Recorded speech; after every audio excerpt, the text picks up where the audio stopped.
Hello and welcome to the channel.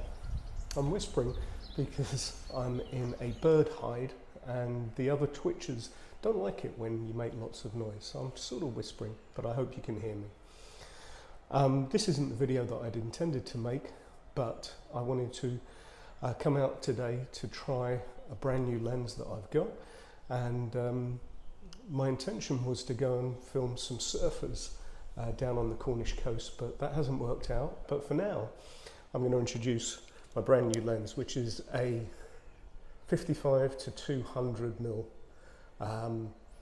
variable aperture 3.5 to 4.8 f stop lens, and goes out, well, I guess the equivalent is something like 85 to 300mm on a full frame camera.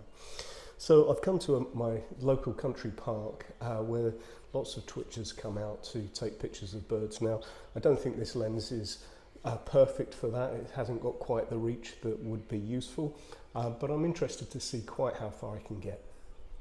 My intention with this lens is really to use it in landscape photography, to be able to compress the landscape, to be able to pick out details in big vistas such that you can focus down onto what may be the most evocative part of a particular scene. Now, clearly, landscape photography often uses a lot of wide-angled lenses, but this, I think, is going to be great for picking out details in the landscape. Of course, when you're using this for landscape photography, nothing will be moving, so that's fine. But here I've come out to try and work out what the best settings are for trying to capture some wildlife in motion.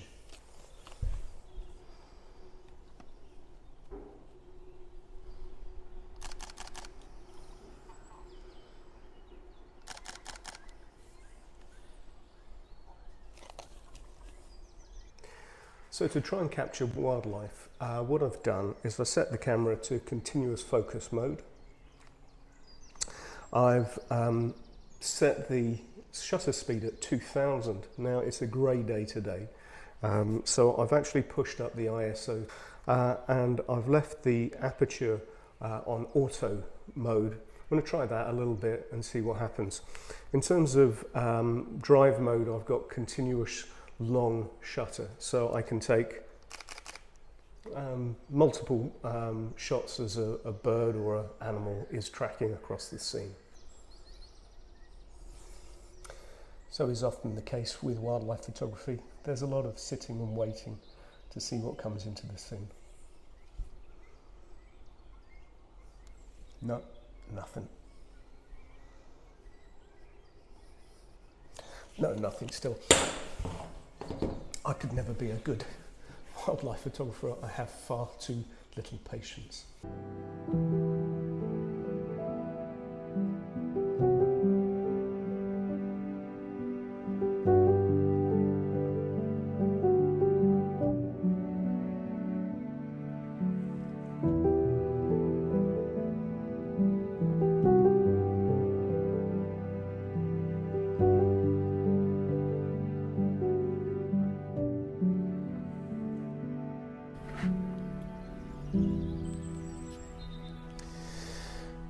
So I don't know about birds, but I've just taken a couple of pictures of some dragonflies, and only from a metre or so away, at pretty much full extent, and the detail is fantastic on the lens, and the bokeh is really creamy and soft, so fantastic. I'm really pleased with that.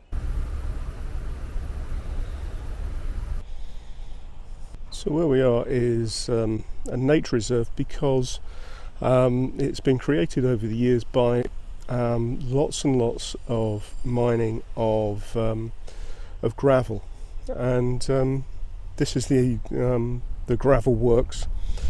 And I'm just going to turn you around to what last year was a beautiful wheat field, and now it's been stripped of its surface soil, its soil, and I wonder whether they're going to be taking this field out for excavation next year. Who knows? It's a shame, but if it means that in the future there's going to be more lakes and attracting more birds and wildlife, then that's probably a good thing.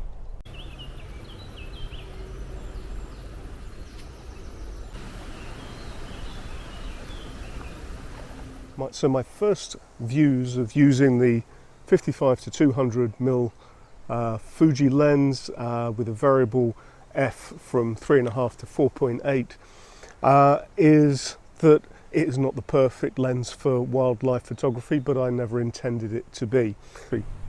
I think I should probably say that I am not a wildlife photographer. I've never done wildlife photography because I've never really had a long lens before.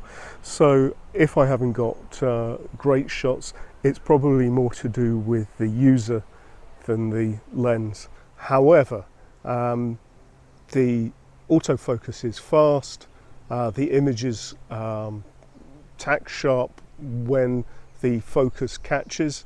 At the furthest end of the range, it struggles a little bit. I've just taken some pictures of what I think is a cormorant. You can tell me in the comments below what actually the bird is, which was taking off from the lake. It was about 100 yards, 100 meters away from me. Some of the images are sharp and some of them aren't, but you have to remember that bird is probably about 2 foot tall, 60 centimeters tall, and you're shooting at 100 meters. So all in all, I'm pretty pleased. So the results I got of some insects, some dragonflies were far better than I was expecting, and that's really pleasing, but they were shot at meter or 2 meters away. As I said, this lens is intended to be a landscape photography lens, and as soon as I can get to a place where I can test it out for landscape photography, I'm going to do a better, a more complete review of the lens for landscape photography. Anyway, that's for now. Thanks for watching. I hope you've found this useful. If you've enjoyed it, please give it a thumbs up, maybe consider subscribing, and I'll see you again on the next one. Bye for now.